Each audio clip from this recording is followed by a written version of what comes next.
Well, kids, can you believe it? It's week 7 in the NFL. Should be an action-packed week. In fact, really, there's only one game worth talking about if you really want to get down to it. But I'm going to go through all of them anyway, give you the predictions, the wins, the losers, who you should start, who you should sit in fantasy football, and much, much more, all with a big old slice of Dead on Dave right here, right now on Dead on Dave Productions. Let's do this thing.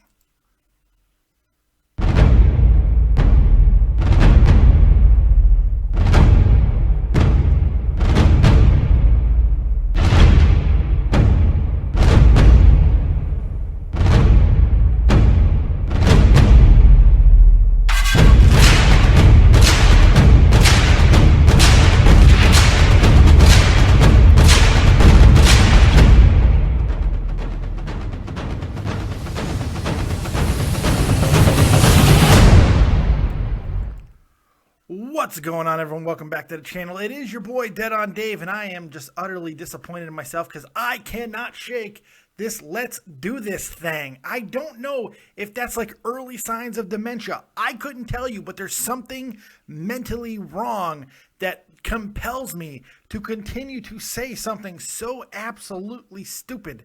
But then again, you're talking to a guy who has rocket boobs as a meme. So go friggin' figure.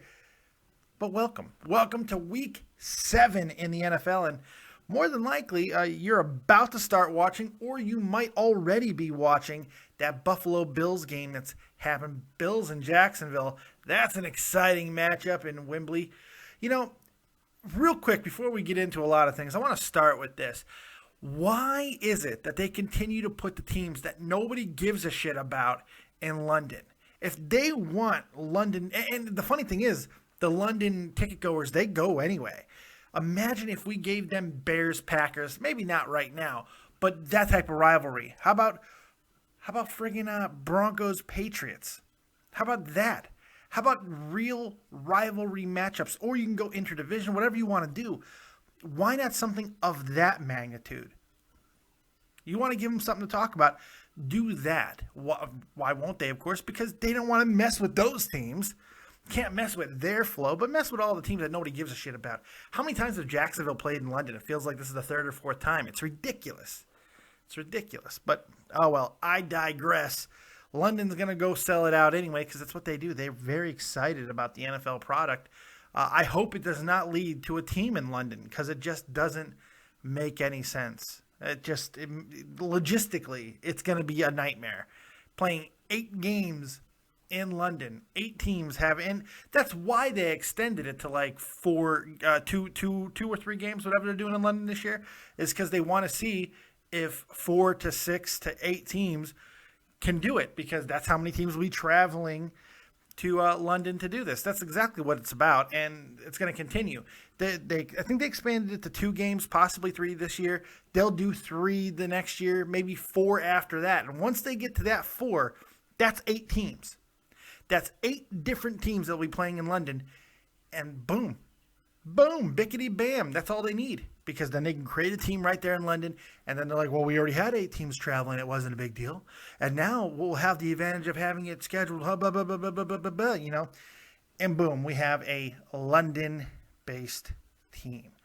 Now, the interesting thing about that is whatever team, if it's a new team, if it's a team that gets moved there, whatever the case may be, do they play out of London? I mean, well, obviously they play their home games there, but do they practice in London? Do they have to make that travel? What do they do?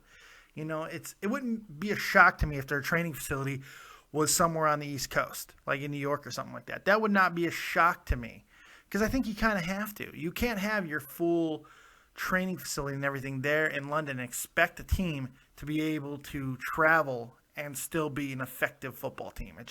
I think it's asking a little bit much, and it's going to be the big hiccup in that whole, process. But we'll see. I digress. Let's talk about this week, NFL Week 7, man. A few things. For those of you guys who don't know, the Bears, the Bengals, the Broncos, and the Packers are all on the bye, so you don't have to worry about any of those teams. And, of course, Jacksonville is about to play host in London against Buffalo at 9:30 a.m. Eastern Standard Time, which for me is coming up here pretty soon. It's 1 o'clock in the afternoon here in Germany. So, woo.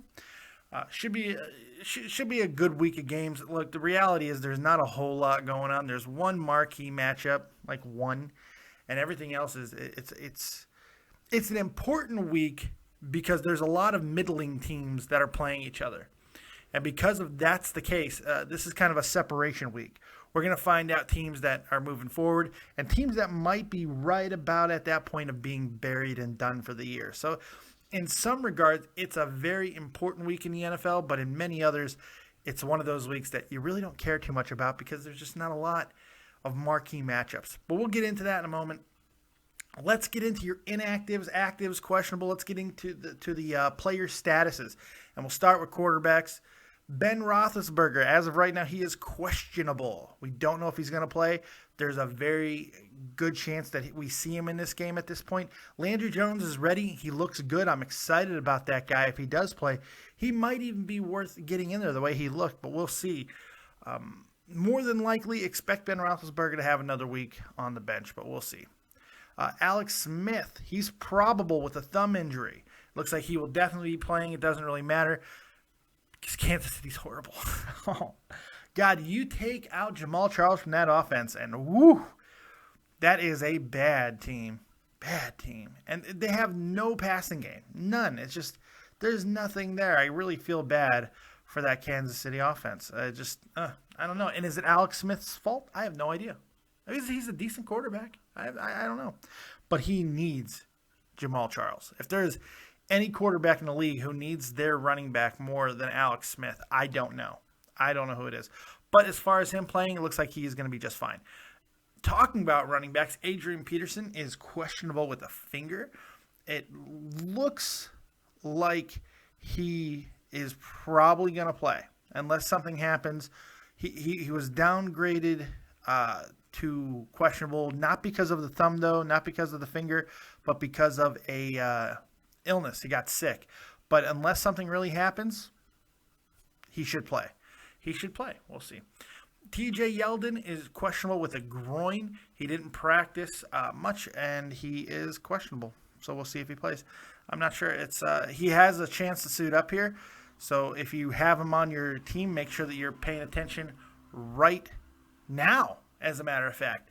Right now, you should be like hovering on that game. Stop watching me. No, I'm kidding. You got to watch me. But we'll know really soon here. LaShawn McCoy, he's probable. He's better this week than he was last week. And because of the fact that Carlos Williams did not make the trip because of his concussion, McCoy is probably going to have a rather big week this week, if I had to guess. He's going to have a big role. They're going to expect more from him this week. He didn't make himself worse last week, so that's a good thing. The hamstring is as good or better than it was last week, so he should be fine to go. I have him in a fantasy league, so that matters to me. We'll see. I'm expecting a big game out of him. When you're making a road trip like that, especially over to London, and you're playing a team who's not all that great, hefty doses of running game is what's on the menu. So LaShawn McCoy could have a huge game if he's healthy, and it looks like he's healthy enough to at least be a very serviceable guy. Houston's got a trio of running backs: Arian Foster, Alfred Blue, and Chris Polk, all probable. They were all limited in practice, and it looks like they all will be playing in this game. That's what it looks like to me. It looks like they'll all be playing, but they are probable. Keep an eye on them. If you have more than one of them, and honestly, with the way Arian Foster has played, I wouldn't blame you. You kind of got to go with roll the dice here, because this is a tough one. Melvin Gordon of San Diego, of course, Whale's vagina in German.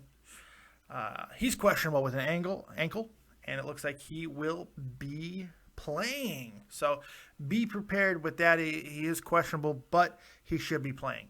Joique Bell and Theo Riddick. Joique Bell with an ankle, Theo Riddick with a groin, both probable. It looks like they'll both be active. And both have a good chance to play. So there you go.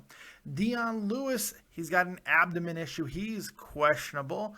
He looks like he practiced and he is suiting up.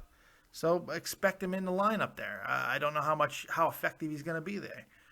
Latavius Murray, shoulder, he's probable. He is expected to play. Coming off the bye, it looks like the shoulder is in a little bit better shape. He is expected to play. Matt Jones, he's probable with a toe, those dreaded toe injuries, but he is expected to play. You worry about toe injuries in running backs, especially with a home run hitter like Matt Jones. His speed, his feet are very, very important. So how much is that toe going to limit him? I don't know. But Matt Jones is Matt Jones. He's an absolute home run threat every time he steps on the field. Wide receivers. Des Bryant is doubtful. Yes, he's no longer just out. But he is getting upgraded. But he's not playing. No way. He will definitely be out, but he could be back. He could be back as early as next week. Jeremy Maclin with a concussion. He's questionable. It's always wise to err on the side of caution with concussions, even if he is playing, which it does seem like he will be playing. But with concussions, if you have him, you might not want to start him today. It's not a great idea because you never know. A wrong step and he starts getting woozy or whatever, so he might not play a lot. And he's in that Kansas City offense that doesn't seem to be able to find wide receivers anyway. So start at your own risk, I would say, if I had to make a venture there. Golden Tate and Calvin Johnson with a couple of ankle injuries between them. They're both probable. Both are expected to play. Shouldn't be a big problem. Should not affect either player fantasy-wise too much. They're going to basically keep doing what they do. Good or bad. And that's the thing. You never know with them. They've both been very inconsistent this year. Charles Johnson, Minnesota, he's got a rib injury. He's probable. He was a full participant in practice all week, and he is expected to play. Alan Hearns and Allen Robertson, both probable, and it looks like they are both to be expected to be available today. Leonard Hankerson and Roddy White for Atlanta. They're listed probable, but very much expected to play. Eric Decker and Brandon Marshall, both probable. Sore banged up, but looks like both of them will be playing in that game for New York. Nate Washington, he's got a hammy problem. He's probable. And, it looks like he'll be there. He's made progress, but we still don't know if he's definitely going to play or not. Keep an eye on him if you have him in fantasy. Cecil Shorts is definitely going to be missing. So if he's playing, if Nate Washington is playing, he's worth a start more. Well, depending on what league you're in. In deep leagues like mine, you might want to pick him up. Keenan Allen, Stevie Johnson, both hurt and questionable this week. But it looks like they should both be available for today. It looks like they both will be playing today. Marquise Colston of the New Orleans Saints. He's probable. But they played already. Wait, did they? I don't know. Did they already play? They may have already played. No, they play Indy today, and he is more than likely going to play. Antonio Gates is also a game-time decision. There you go. Keenan Allen, already got him. Marcus Colston. Odell Beckham Jr. and Ruben Randall. Odell is questionable. Ruben Randall is probable. It looks like he's limited, but he should play on Sunday. Randall is much more likely to be in the game. Beckham could still get sat, so make sure that you're paying attention to pregame warm-ups and all the latest bull doohickey and stuff before that game if you're playing him in fantasy. But Ruben Randall should be good to go. Riley Cooper, questionable. There's a lot of injuries this week. Jesus Christ. Riley Cooper, he is more than likely going to go. He is questionable. There is a little bit of uncertainty, but just have a backup plan just in case. Josh Brown, he is questionable. And it's another one of those situations, just like Cooper. He looks like he should be good to go, but make sure you have his handcuff or the third stringer, fourth stringer, whatever there in Arizona as a backup plan, or somebody else, because he may not be going. But more than likely, you're not counting on Josh Brown, if I had to guess. Antonio Gates looks like he is what did I just said? He's probably going here. Antonio Gates, he's a game time decision, but it's 50-50 at this point, so keep an eye on that. Gary Barnidge, who everybody is losing their goddamn minds over, he is probable. He's expected to play. Everybody's losing their minds because of what he did last week. I don't know if he's going to be that guy every single week. Travis Kelce, he is probable, and more than likely he will be on the field. Face laceration. He's got a cut on his face. He'll be playing. Jordan Reed, he's questionable with a trio of injuries, concussion, knee, and ankle. But he may or may not play. He's been cleared, so he could play. He could play this week. But Jordan Reed is Mr. Glass, so don't expect too much.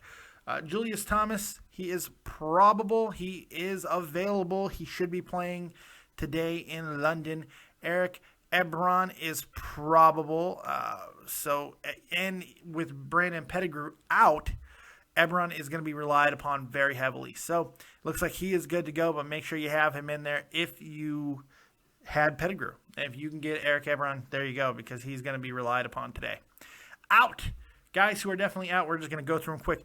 Tyrod Taylor, Carlos Williams, both out for Buffalo. So Sammy Watkins and Percy Harvin. That's a lot of people. Did I tell you earlier that Shady McCoy is going to be relied upon heavily? I think I'm going to reiterate that. Marcus Mariota with a knee injury. He's out for Tennessee. Harry Douglas out for Tennessee with a rib injury as well. Cecil Shorts III out in Houston with a hamstring injury. Bilal Powell out for New York Jets.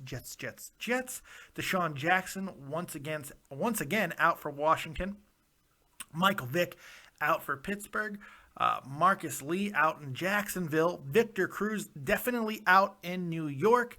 Nelson Aguilar out for the Philadelphia Eagles. So there you go. That's all I have. And I got to say thanks to ESPN for that. But then again, remember, that's ESPN, so check the sources and make sure that if there's any more last-minute up-to-date things, just keep your eye on your pregame providers for that.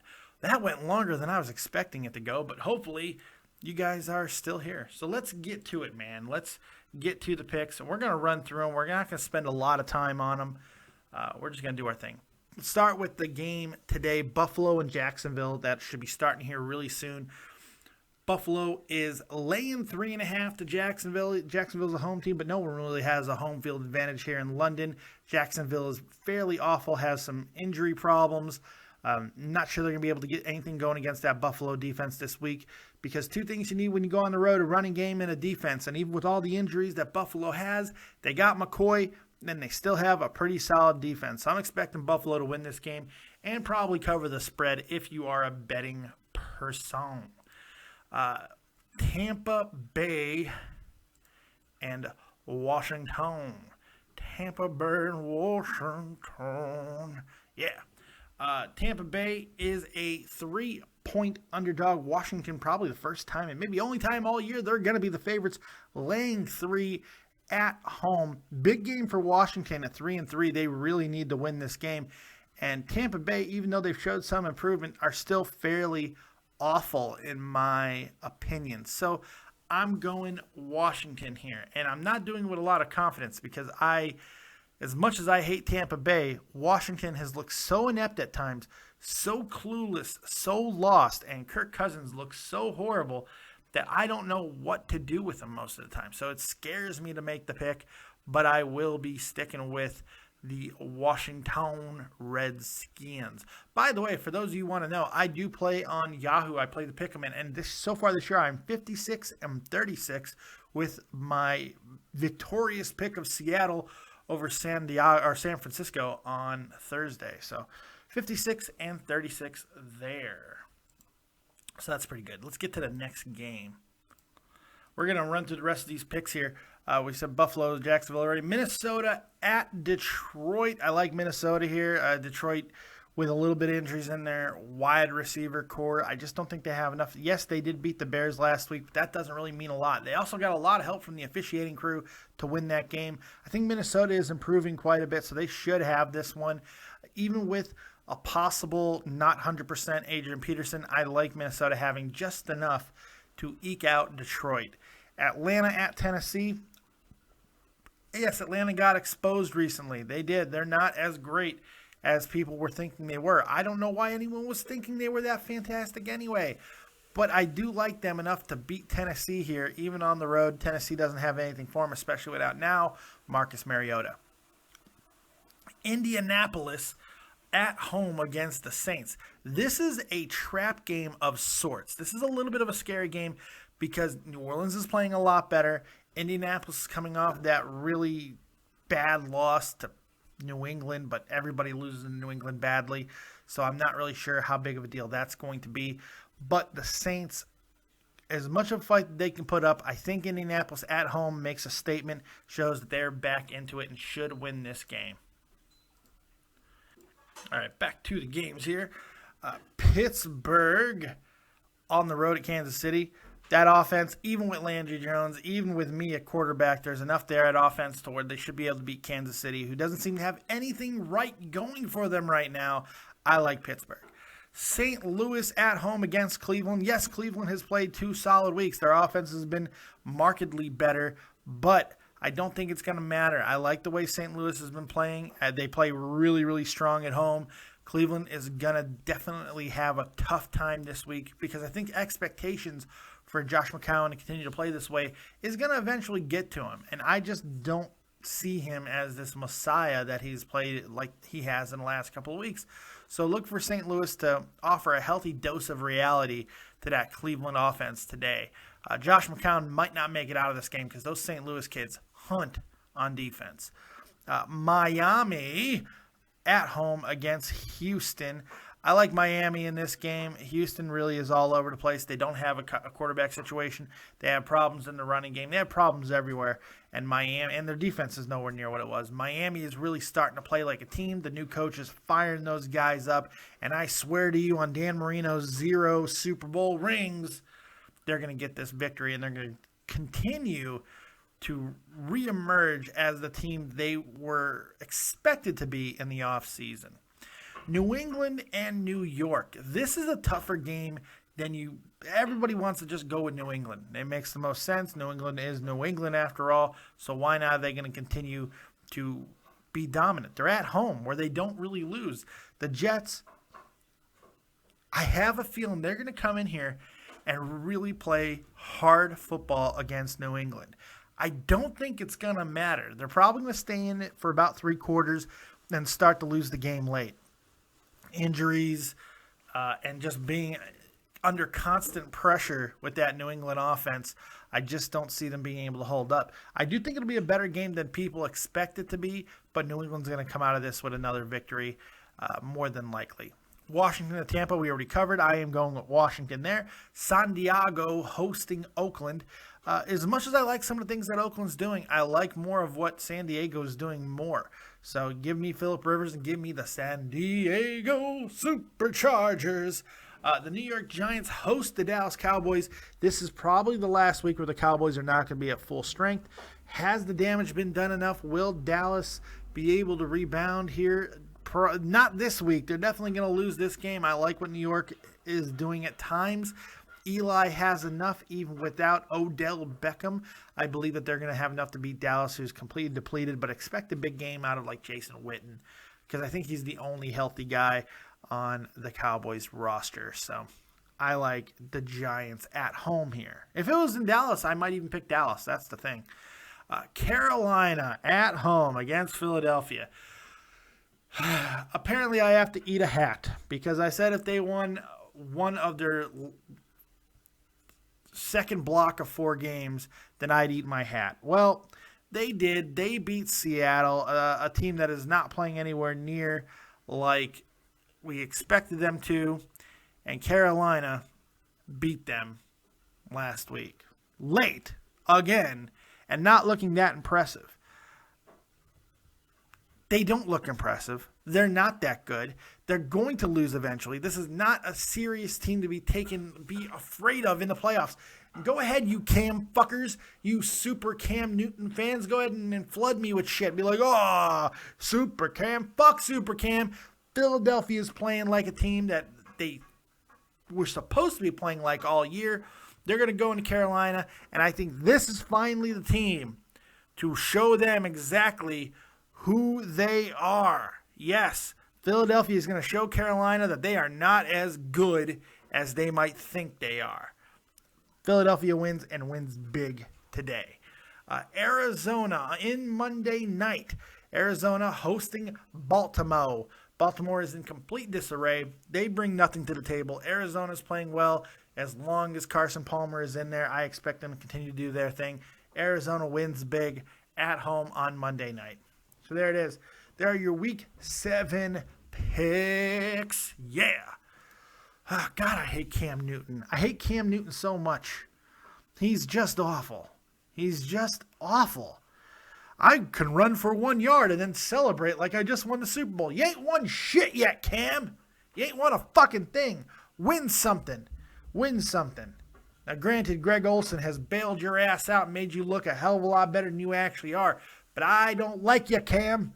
I'm not a fan.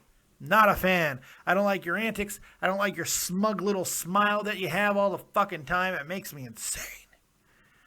I'm Cam. Cam. Ugh. You're going to lose today. Philadelphia is going to show you guys. Jim and Bango, they were not here today, as you see, and that's my call because of the early game going on. I wanted to get this show out, which I still might not make, by the way. It might not be uploaded. The damn Buffalo-Jacksonville game may have already started by the time this video is uploaded. But, hey, hope you guys enjoyed it. Hope you guys enjoy your Week 7 in the NFL. And we will see you next time right here on Dead on Dave Productions. Make sure if you like wrestling, sports, whatever, you sub the channel. Sub the damn channel. Tonight we'll be live right after Hell in the Cell, WWE's pay-per-view. Brock Lesnar, Undertaker, the final confrontation. We'll be live taking your calls, all of that good stuff, so make sure you're here for that. We will see you then, and anytime that you need a little bit of the copious fat man, come right back here to Dead on Dave Productions. Like, subscribe, and share, and as always, if you don't have talent, have talented friends. We'll see you next time. Peace.